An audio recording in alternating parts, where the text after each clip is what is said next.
Hello viewers, আসসালামু আলাইকুম। সাকিব আল হাসান শান্ত, brand new ভিডিওতে আপনাদের স্বাগতম। আজকে আবারও চলে আসলাম একটা রিচার্জেবল পেন নিয়ে। এটা হচ্ছে শরীফ স্মার্ট পেন। তো দেখতে পাচ্ছেন মডেল নাম্বারটা এখানে লেখা আছে SHRF1317। এখানে যদি আমি আপনাদেরকে দেখাই তাহলে দেখতে পাচ্ছেন এখানে যে আমাদের স্পিড বাটনটা এবং কি এলইডি বাটনটা। আমরা স্পিড বাটনটা দিচ্ছি বাট পেনটা চলতেছে না, টাইমার বাটনটাও কাজ করতেছে না। পেন যাতে রানিং হয় না, টাইমার বাটনটাও রানিং হচ্ছে না। এখানে দেখতে পাচ্ছেন ব্যাটারিটা পাচ্ছে বাট পেনটা এখানে চলতেছে না। আমি আপনাদেরকে দেখানোর সুবিধার্থে এখান থেকে আমরা এভাবে মোড় দিয়ে পেনের বডিটা সম্পূর্ণ আলাদা করে নিব। নেওয়ার পরে যে আমরা এখান থেকে দেখতে পাচ্ছেন কেবলটা এখান থেকে খুলে দিব। কেবল কেবলটা খোলার পরে আমরা দেখতে পাচ্ছেন এখানে সম্পূর্ণ যে শরীফের যে পেনের এই অংশটা আলাদা করব। তারপরে যদি আমরা দেখি তাহলে এখানে পাওয়ার বাটনটা আসতেছে না। এটা এখন আমরা পরে দেখাচ্ছি আপনাদেরকে। সেক্ষেত্রে আমাদের করতে হবে কি, যদি আমি আপনাদেরকে দেখাই ভালোভাবে, সেক্ষেত্রে দেখতে পাচ্ছেন আমাদের যে এই পাশটা খুলে নিতে হবে। এই পাশ খোলার জন্য দেখতে পাচ্ছেন অনেকগুলো স্ক্রু থাকে এখানে। আপনাদের দেখা দেওয়ার সুবিধাতে এবং কি সময় কম লাগানোর জন্য আমি আগে খুলে রেখেছি। তো দেখতে পাচ্ছেন এখানে একটা ব্যাটারি আমাদের, এটা হচ্ছে একটা লিথিয়াম ব্যাটারি, আর এখানে হচ্ছে যে আমাদের ইউএসবি আউটপুট এবং কি 12 ভোল্ট ইনপুট। যে আমাদের সার্কিট কোয়ালিটি যদি আমি বলি আপনাদেরকে, সার্কিট কোয়ালিটিটা খুবই ভালো আমার কাছে মনে হয়েছে। এটা হচ্ছে একটা এসএমডি স্টেবিলিটি সার্কিট, এটা ভালোই, খারাপ বলা যায় না। আর এখানে যদি আমরা যে পাওয়ার সাপ্লাইটা বলি, পাওয়ার সাপ্লাইটাও মোটামুটি আলহামদুলিল্লাহ অনেকটাই ভালো। সেক্ষেত্রে যে বিষয়টা, যে সমস্যাটা আমি আজকে আপনাদের সমাধান করে দেখাবো। একটা সিম্পল একটা সমস্যার কারণে আমাদের ফ্যানটা রানিং হতেছে না। তো এটা আমি আপনাদেরকে দেখাবো, যদি এই ভিডিওটা দেখেন তাহলে ইনশাল্লাহ বুঝতে পারবেন। সেক্ষেত্রে আমাদের এটা চেক করার জন্য আমাদেরকে লাগবে ডিজিটাল একটা মাল্টিমিটার।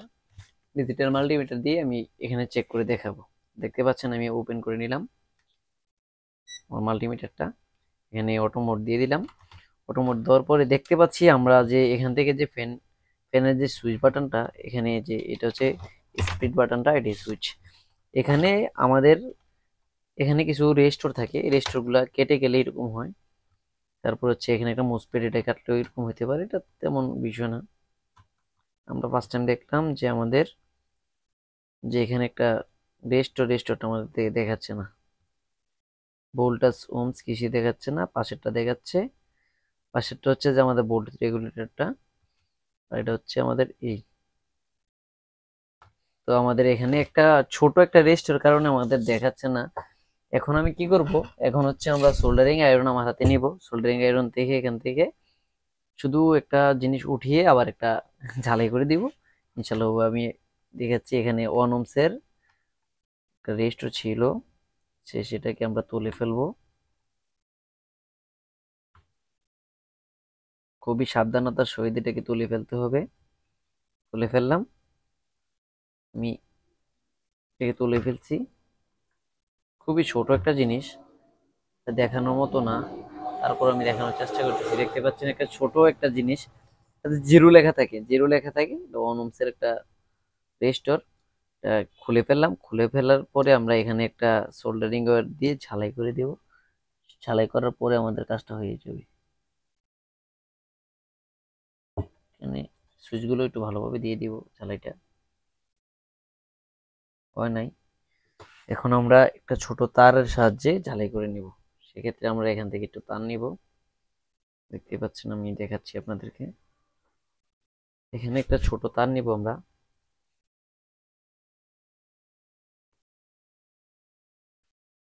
ছোট তার নিয়ে ঝালাই করে দিব। ঝালাই করে দিলে আমাদের কাজটা সম্পূর্ণ হয়ে যাবে।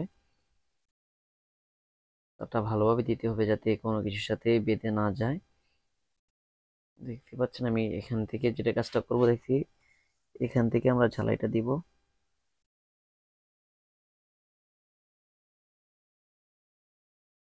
ঝালাইটা দিয়ে দিলাম, জ্বালাই দেওয়া শেষ। এখন আমরা কাটারের সাহায্যে তারটা কেটে নিব যাতে অন্য কোনো ওয়্যারের সাথে না লেগে যায়। এখান থেকে কেটে নিব। খুবই সিম্পল। আশা করি যদি পদ্ধতিটা আপনারা দেখেন, এটা ছাড়াও আরো বিভিন্ন প্রবলেম হতে পারে, সবগুলো তো সেম এরকম না। দেখতে পাচ্ছেন এখানে মোটরটা চালু হয়ে গেছে। সেক্ষেত্রে আমরা আপ ডাউনটা এখান থেকে মিলাবো এবং ফ্যানটা দেবো। আমি আপনাদেরকে দেখাই।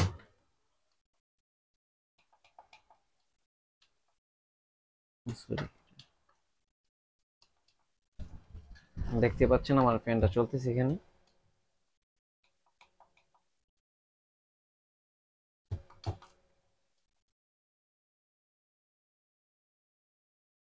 সেক্ষেত্রে আমি যেটা করব এখন, ক্ষেত্রে আরো একটা রিজন থাকতে পারে আমাদের, ওই রিজনটাও আমরা কাজ করব।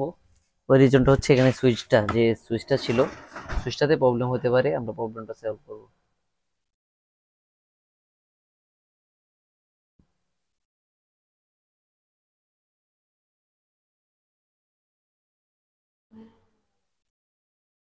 এটা ব্যতীত আমাদের আরো একটা প্রবলেম আমরা দেখতে পাইলাম, দেখতে পাচ্ছেন এখানে যদি আমি সুইচটা দেই তাহলে আমার কাজ করতেছে না।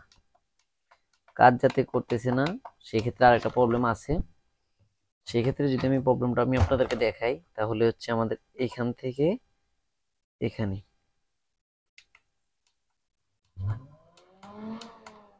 আমাদের সুইচ প্রবলেম না, সেটা হচ্ছে একটা জাম্পার ওয়্যার প্রবলেম থাকে, যেটা আমরা জাম্পার ওয়্যার প্রবলেম বলি। সরি, জাম্পার ওয়্যার প্রবলেমটা যদি আমরা এখান থেকে সলভ করে দিই, ইনশাল্লাহ আমাদের কাজটা মোটামুটি কমপ্লিট হয়ে যাবে। তো সেক্ষেত্রে আমরা এখান থেকে আবার ঝালাইটা ক্লিয়ার করে নিব। ঝালাই রিজনটা,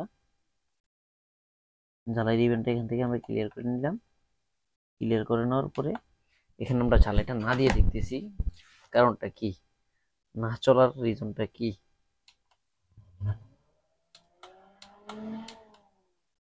তো আমরা যে প্রবলেমটা পেলাম, সেক্ষেত্রে যে দেখতে পাচ্ছেন আমাদের লাইট চলতেছে। এখানে যে পয়েন্টটা, সে পয়েন্টটা হচ্ছে এখান থেকে এখানে একটা ড্রপ আসবে, ড্রপ ভোল্টেজ বিভিন্ন রিজন। হ্যাঁ, ইনশাল্লাহ আমাদের কাজটা আমরা পেয়ে গেলাম। সে কাজটা আমি আপনাদেরকে দেখাচ্ছি। সেক্ষেত্রে আবারও এখান থেকে আমি এটা খুলে নিলাম। খুলে নেওয়ার পরে আমি আবারও আপনাদেরকে ভোল্টেজটা দেখাচ্ছি এবং কি প্রবলেমটা দেখাচ্ছি। প্রবলেমটা হচ্ছে এখানে যে আমাদের ট্রানজিস্টর ভোল্টেজটা, এখান থেকে লাইনটা কাটা পড়ে গেছে। কাটা পড়ে যাওয়ার কারণে এখান থেকে আমরা লাইনটা পাচ্ছি না। সেক্ষেত্রে কি করতে হবে, এখানে আমাদের যে কানেকশনটা গেছে ওটার সাথে এটা কানেকশন করে দিতে হবে। তো কানেকশন করে দিতে হলে আমাদের আবারও ওয়্যারটা এখান থেকে নিয়ে আমরা কানেকশনটা করব। সেক্ষেত্রে এ পাশে হবে, এ পাশ থেকে আমরা এই পাশ করব। এখানে করতেছি আমি, করার জন্য আমি সম্পূর্ণ ওয়্যারটা আমি এখান থেকে মাপ দিয়ে নিব।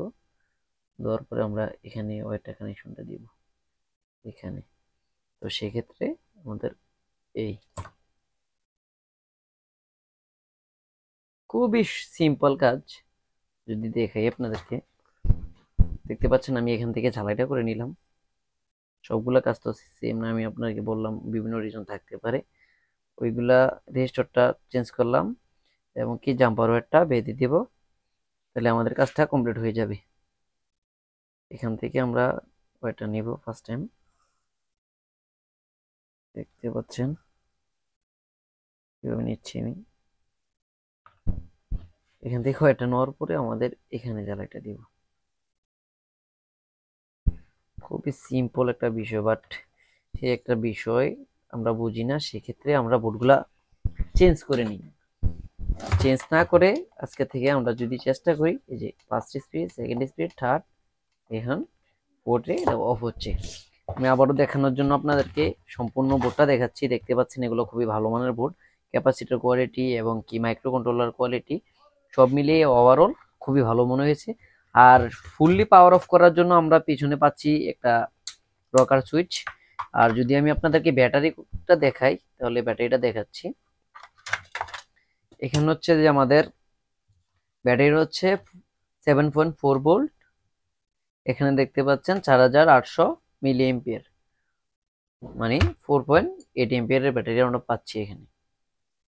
এবার এখানে যদি মিলি এম্পটা দেখি আমরা, এখানে আইসিআর মানে আইসির যে 1650 ব্যবহার করেছে, দেখতে পাচ্ছেন 18650, যেটা এখানে হচ্ছে 1200 এমএস গুণ প্রতিটা ব্যাটারি হচ্ছে 1200 mAh। তার মানে এখানে ব্যবহার করা হচ্ছে 8টা ব্যাটারি।